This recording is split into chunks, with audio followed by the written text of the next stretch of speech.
Parlons de Jésus, le seul et unique Sauveur. Bonjour Karim. Bonjour Estelle. Tu vas bien? Super, et toi? Oui, ça va très bien. Bonjour à tous, c'est une très grande joie de vous retrouver encore sur notre chaîne pour cette fois-ci un témoignage, donc notre premier témoignage pour 2025. Et non des moindres, je suis avec Karim qui nous partagera sous peu son témoignage et c'est vraiment un honneur, un plaisir. Merci Karim d'être venu jusqu'à nous. Merci pour l'invitation, je suis content d'être le premier témoignage de 2025. C'est vrai. En tout cas, merci d'avoir accepté, ça fait plaisir. Si tu le veux bien, on va prier pour recommander ces instants entre les mains du Seigneur. Allez. Alléluia. Seigneur, nous voulons encore élever notre voix pour te prier. Nous te recommandons chaque mot qui sortiront de notre bouche. Nous prions que tu touches le cœur de mon frère ou de ma soeur qui passera par cette vidéo. Nous prions que tu viennes, ô roi de gloire, te révéler encore à eux, comme tu l'as fait, ô roi de gloire, à Karim ou pour Karim. Je prie, ô roi de gloire, que tu diriges toutes choses et que ta fidélité et ta miséricorde nous fassent du bien encore. C'est en ton nom précieux que nous avons prié, au nom de Jésus. Amen. Amen. Tu vas bien? Super. Tu es prêt pour le témoignage? Allez, à fond. Ok, bon, on y va du coup. Alors, qui est Karim? Alors, juste pour me présenter, alors moi je viens d'une famille musulmane d'origine algérienne. Je viens d'une famille, on est 4 frères et sœurs. Mes parents sont arrivés donc en France dans les années 80, 81, directement de l'Algérie. Moi je suis né à Dijon, j'ai grandi à Dijon. Et ça fait presque une quinzaine d'années maintenant où je suis sur la région parisienne. Et voilà, on a l'occasion de parler de Dieu un petit peu là où Dieu nous conduit comme ce soir à travers cette vidéo. Amen. C'est vraiment très intéressant. On va du coup rentrer dans le vif du sujet. Donc raconte-nous ton témoignage. Qu'est-ce que s'est passé? Qu'est-ce qui a fait qu'aujourd'hui tu es chrétien? Tu as accepté Jésus comme ton Seigneur et Sauveur personnel. Ok. Alors, comme je disais, moi j'ai grandi dans une famille musulmane pratiquante. Mes parents sont arrivés d'Algérie, avec toute la vague d'immigration au départ pour le travail en France. Mais mes parents ma mère en tout cas est arrivée en France issue d'un mariage qui était arrangé par les deux familles. Et en arrivant en France, ma famille a commencé à se déchirer à travers la violence. Moi j'ai grandi dans une famille qui d'un côté avait la religion comme une apparence extérieure, mais qui a aussi été déchirée à l'intérieur par la violence. Et ma mère qui a sombré dans la dépression, dans la dépendance aux médicaments et progressivement de la dépression à la folie, de la folie aux tentatives de suicide. Ma mère a fait 3 tentatives de suicide. Alors moi j'ai grandi un peu en tant qu'enfant, voyant un petit peu cette image religieuse à l'extérieur, mais le cœur de ma famille se déchirait par la violence, et, un contexte, beaucoup de bagarres, de cris, de violence. Et ma mère, donc de la dépression à tentative de suicide. Et au bout de la 3e tentative de suicide, elle va être internée à l'hôpital psychiatrique. Les pompiers vont venir à la maison et ils vont finalement l'interner à l'hôpital psychiatrique. Et dans le cœur d'enfant que j'étais à l'époque, beaucoup d'incompréhension, beaucoup de questions. Et je me suis dit, mais si Dieu existe, si la religion est la vérité, alors pourquoi est-ce que Dieu nous laisse nous déchirer comme ça? Et pourquoi est-ce que Dieu permet toutes ces choses-là? Et vraiment, avec beaucoup de sincérité, je priais, je cherchais Dieu dans la religion. Et finalement, je sentais comme si, à cause de notre condition, notre état de péché, finalement, c'est comme s'il y avait un plafond qui était qui nous rendait Dieu finalement inaccessible. Et j'étais vraiment dans ce désespoir. Et je voyais ma famille se déchirer. D'un autre côté, je cherchais Dieu à travers la religion, mais j'ai jamais finalement expérimenté la présence de Dieu, vu Dieu changer le contexte ou la situation de ma famille. Et donc finalement, l'hôpital psychiatrique, 3 tentatives de suicide. J'étais intérieurement complètement déchiré, vraiment un besoin aussi de repères. Ce qui a fait que l'adolescence, j'ai très rapidement, à cause de mauvaises fréquentations, plongé dans les dépendances de la drogue, besoin de combler un vide, d'éteindre peut-être, d'anesthésier des blessures intérieures, des souffrances qu'on essayait de masquer à l'extérieur et finalement avait besoin d'être anesthésié. Donc les consommations de drogue, consommation d'alcool, et puis très rapidement les trafics et la délinquance, et comme tous les jeunes un peu entre l'âge de mes 15 ans, 14 ans, première consommation de drogue, jusqu'à mes 21 ans, 22 ans, une vie complètement déchirée, déstructurée par la délinquance, par la violence. Et je reproduisais un petit peu ce que j'avais connu dans ma famille. Voilà un petit peu le point de départ en fait. Et ce qui s'est passé après ça, c'est que il y a eu un moment clé dans ma vie qui a été le moment où un de mes meilleurs amis avec qui on était engagé toutes sortes de trafic de drogue. On était dans un objectif de vie qui était juste de gagner de l'argent facilement, rapidement. On n'avait aucune conscience, aucune limite. Et puis mon meilleur ami, alors qu'il prend de la drogue avec un groupe de jeunes filles dans un appartement, malheureusement, il y a une jeune fille qui va décéder d'une overdose, 22 ans. Et mon meilleur ami va prendre 9 ans de prison. Et alors qu'il se retrouve en prison à ce moment-là, moi je suis un peu bousculé par cette situation. Et dans la même période, c'est-à-dire dans les jours qu'on suivit, j'ai fait un rêve. Et dans ce rêve, je me suis vu partir en enfer. À ce moment-là, moi je croyais plus en Dieu, plus au diable. Pour moi, la religion, c'était assez loin. J'avais décidé un petit peu de fermer la porte de la religion et de vivre ma vie un petit peu à fond. Mais dans ce rêve, je me suis vu clairement partir en enfer. J'ai vu comme un tremblement de terre, un lieu s'ouvrir. Et je me voyais entrer dans ce lieu et j'ai vu complètement que ma vie était, finalement, elle ne m'appartenait pas. Elle était entre les mains du diable. Et je me suis retrouvé dans ce lieu où j'ai compris tout de suite que j'étais en enfer. J'ai vu des scènes de ma vie défiler les unes après les autres et j'entendais, je sentais cette atmosphère démoniaque et j'entendais finalement les démons se moquer de moi, rigoler sur ma situation et de comprendre que finalement tout ce que j'ai vécu, finalement c'est eux qui m'ont poussé à arriver dans ce lieu et je me suis retrouvé complètement terrorisé, angoissé dans ce lieu qui pour moi c'était vraiment le lieu de ténèbres et la destination éternelle. Il y a la présence de Dieu ou malheureusement les ténèbres et ça c'est la réalité qu'on oublie trop souvent et suite à ce rêve j'ai vraiment pris la décision de chercher Dieu vraiment sincèrement, profondément et surtout personnellement parce que la religion, comme beaucoup le savent, c'est vraiment un héritage souvent traditionnel. On peut hériter les choses de nos parents, nos grands-parents, de nos familles, notre famille, nos amis. Et à ce moment-là, j'ai décidé de chercher Dieu pour moi-même et je me suis dit finalement, si je vais en enfer, il n'y a que Dieu qui peut me sauver de ça. Et Dieu, j'ai besoin de le rencontrer personnellement.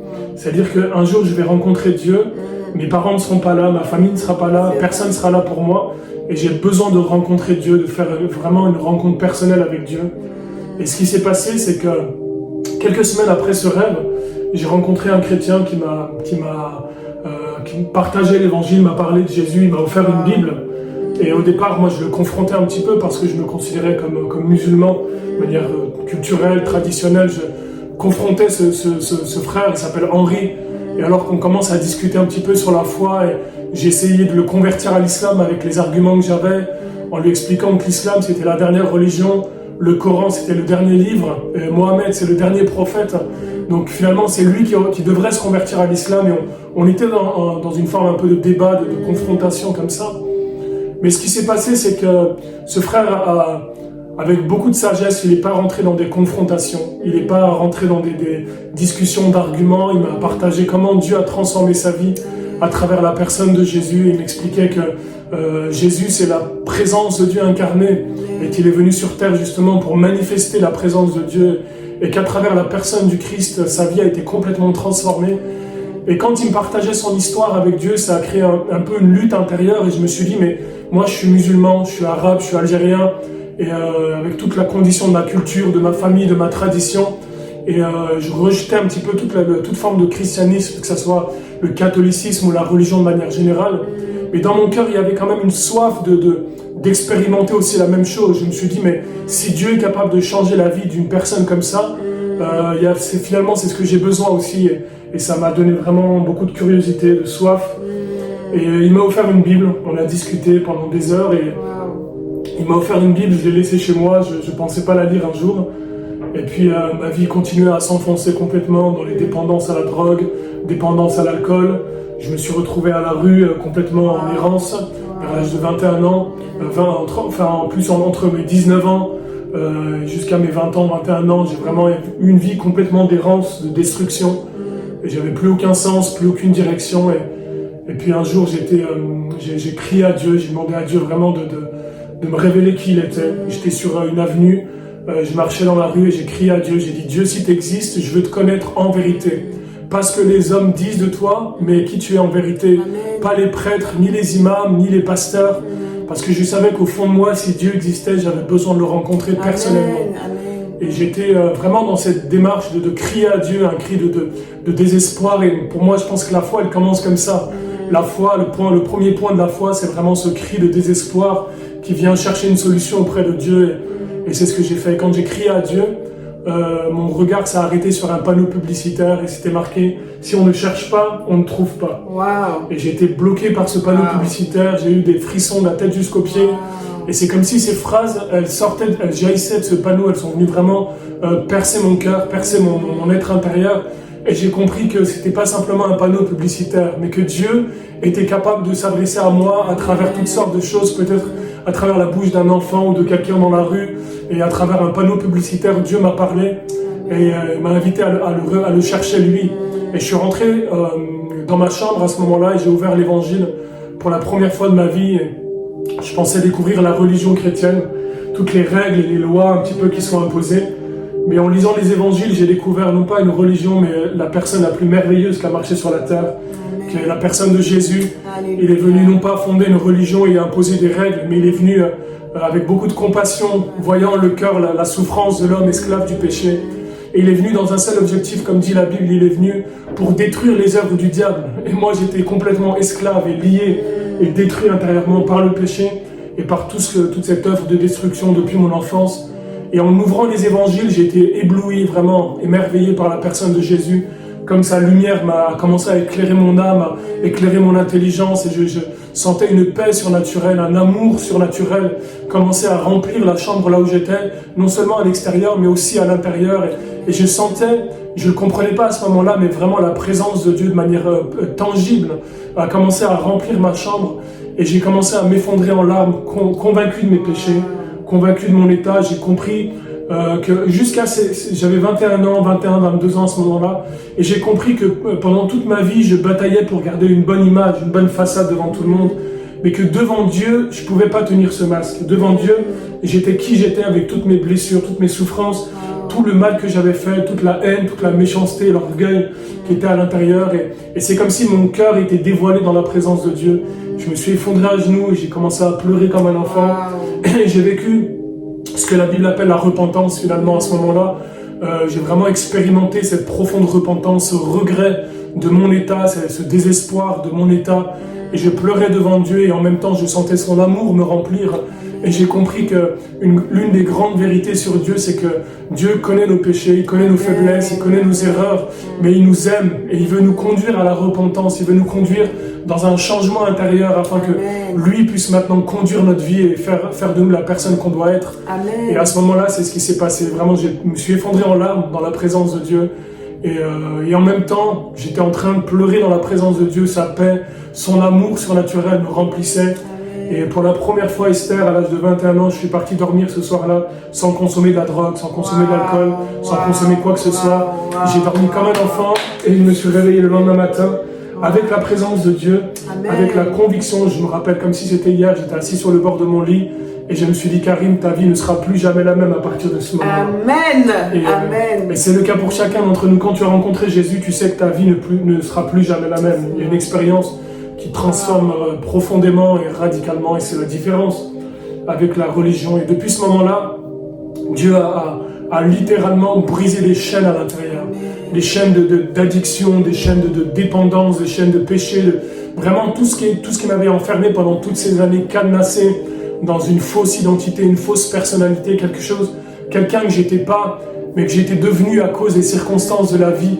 Et quand j'ai fait cette rencontre avec Jésus, j'ai expérimenté ce que la Bible appelle la nouvelle naissance, un changement d'identité. C'est-à-dire que Dieu rétablit ta véritable identité. La raison pour laquelle tu as été créé, eh bien finalement Dieu te rend capable maintenant de devenir cette personne.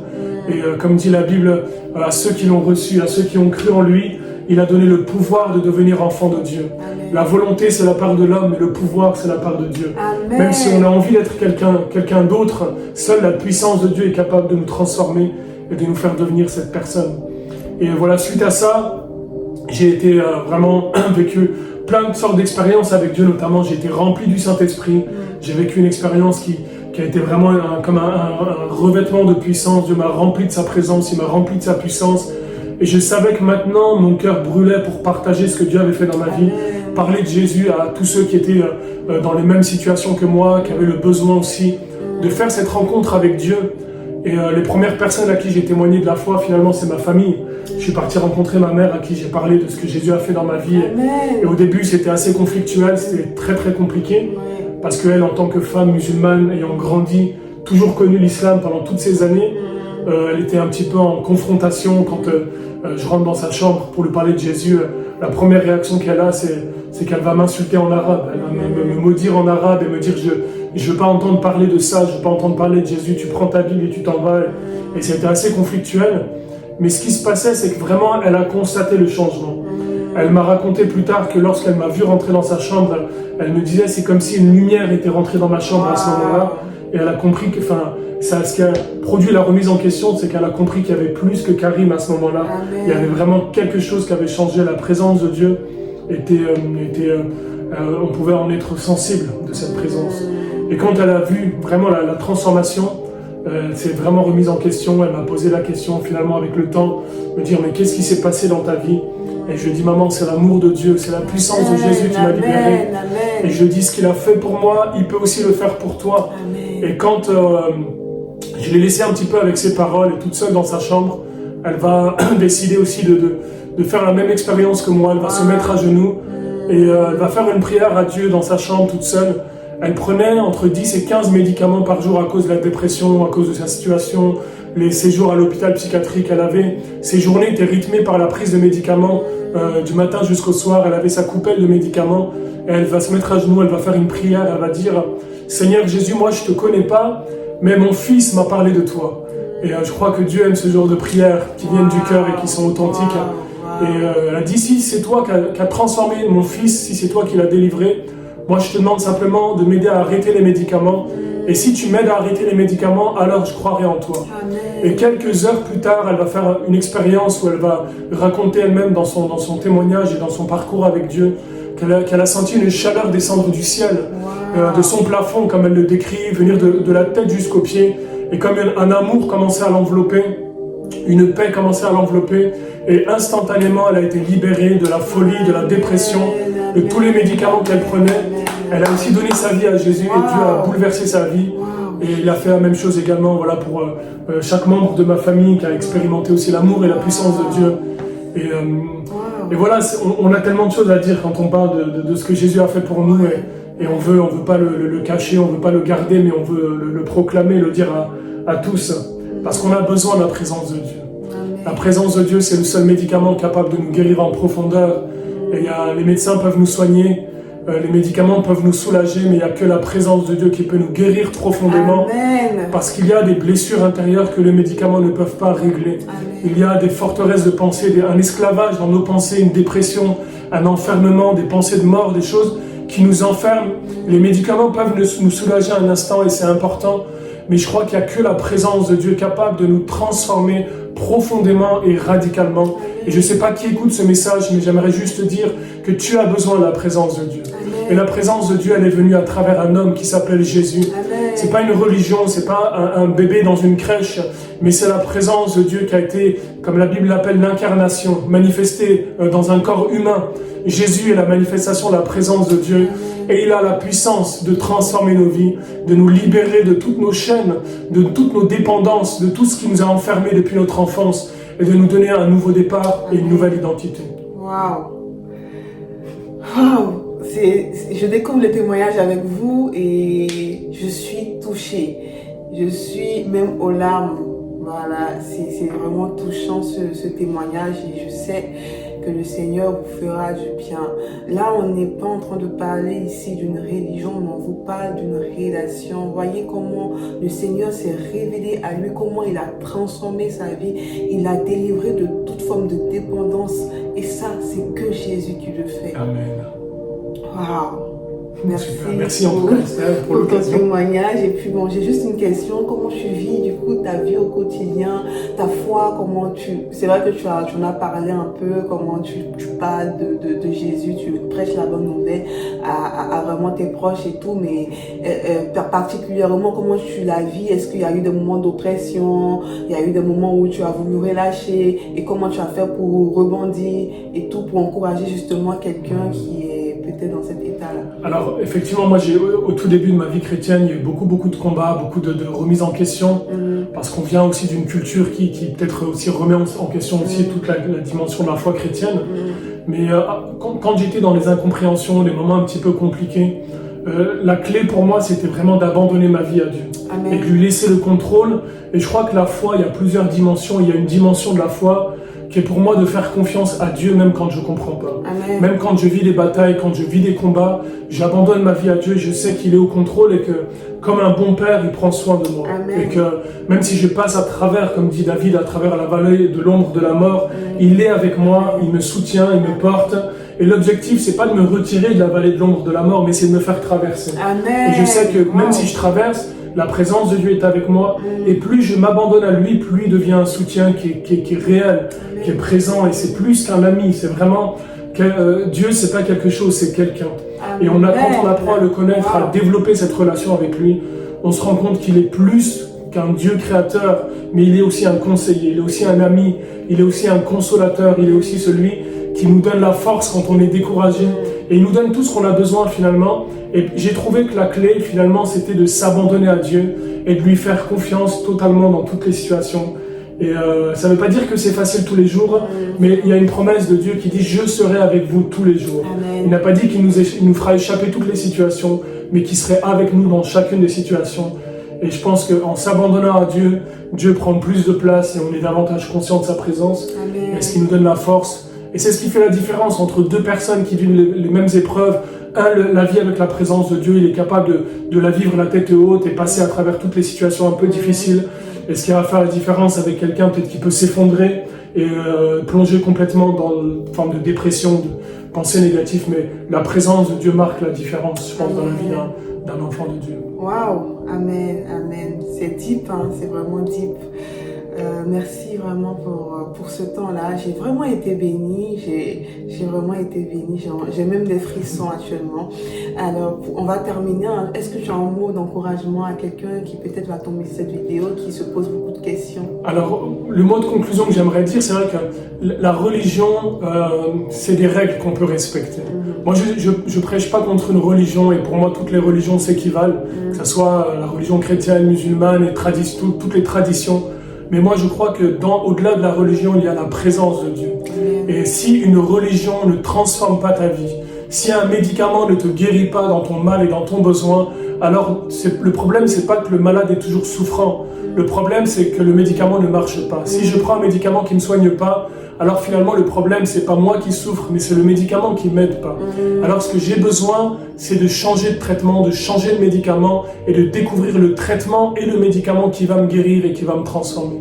Et j'aimerais juste dire que avoir une religion et rester toujours dans la même vie, dans les mêmes situations, dans les mêmes esclavages, dans les mêmes dépendances et dans les mêmes situations, ben finalement, quel intérêt d'avoir cette religion? Moi, j'aimerais dire qu'au-delà de la religion, il y a une présence, il y a une puissance. Jésus, par le Saint-Esprit, est capable de transformer la vie à l'instant où on lui ouvre nos cœurs, on lui ouvre notre porte. Ce qui a fait le point de départ, c'est que j'ai décidé de laisser mes bagages de côté. Je me suis dit, je serai un jour devant Dieu tout seul, mes parents ne seront pas là, ma famille ne sera pas là. Si j'ai besoin d'expérimenter Dieu, j'ai besoin d'expérimenter tout seul. Amen. Alors j'aimerais inviter quelqu'un juste peut-être à laisser tous les bagages que tu as reçus jusqu'à maintenant et dire Dieu, si tu existes, je veux te rencontrer et je veux te connaître. Simplement, je t'ouvre mon cœur. Jésus, si tu es réel, viens transformer ma vie. J'ai besoin de ta présence, j'ai besoin que tu viennes me guérir, me remplir et me transformer. Et si cette prière, elle est sincère, alors je crois que Dieu fera le miracle, comme il a fait pour moi et comme il a fait pour des millions de personnes, de toute tradition, de toute culture. Dieu ne change pas notre culture, il change notre cœur et c'est ça le plus important. Amen, amen. Très belle conclusion. Moi, j'ai rien à dire, j'ai vraiment rien à dire. Je vous remercie en tout cas pour le temps que vous allez prendre pour écouter ce témoignage. Merci de liker, de laisser un commentaire et surtout de vous abonner. Et on va prier pour vous, on va prier vraiment que le Seigneur touche votre cœur parce que cette parole est profonde, que cela ne tombe pas dans les oreilles d'un sourd, mais au contraire que ça vienne vous emmener à vous poser des questions sur votre existence, vraiment à rechercher qui est réellement Jésus, comment il a fait pour le connaître et à vouloir aspirer réellement à cela. Donc, Karim, je vais te laisser si tu veux bien prier. Ok, super. Bien, Seigneur Jésus, merci pour ta grâce, merci pour l'œuvre que tu as accomplie. Seigneur, ce que tu as fait il y a 2000 ans, tu continues de le faire aujourd'hui. Seigneur, dans les rues de Jérusalem, tu guérissais les malades, tu ouvrais les yeux des aveugles. Seigneur, tu libérais les âmes qui étaient dans la captivité. Et Seigneur, ce soir, aujourd'hui, tu le fais encore. Et Seigneur, je prie pour chaque personne, Seigneur, qui visionne cette vidéo, Seigneur, et qui ont besoin, Seigneur, désespérément besoin de ta présence. Et je prie, Seigneur, que tu accomplisses un miracle dans leur situation. Seigneur, nous prions que les malades soient guéris maintenant. Seigneur, que les situations, Seigneur, trouvent, Seigneur, mon Dieu, vraiment une issue par la grâce et la puissance de Dieu. Seigneur, que tu viennes libérer ceux qui sont captifs. Seigneur, nous chassons toute forme de dépression. Seigneur, toute forme de prison, Seigneur, mon Dieu, dans les pensées. Seigneur, au nom de Jésus, je veux proclamer, Seigneur, la délivrance et la guérison. Seigneur, par l'autorité et la puissance du nom de Jésus. Seigneur, que tout esprit mauvais soit chassé. Seigneur, que tout lien soit brisé. Que toute maladie soit guérie maintenant. Seigneur, et que Seigneur, ceux qui ont besoin de toi, Seigneur, puissent expérimenter cette nouvelle naissance, alors qu'ils t'ouvrent leur cœur, alors qu'ils déposent leur vie à tes pieds. Que tu puisses, Seigneur mon Dieu, leur donner un nouveau départ, une grâce surnaturelle, Seigneur, une force nouvelle, Seigneur mon Dieu, une vie nouvelle, par la puissance du Saint-Esprit, et dans le nom de Jésus. Amen. Amen, amen, amen, amen, amen. Merci beaucoup, merci à toi. pour tout. Que Dieu te bénisse, vraiment que Dieu te bénisse encore. Que une bénédiction pour le corps de Christ. Amen. Portez-vous bien et vraiment à bientôt. Au revoir. Ciao. Ciao.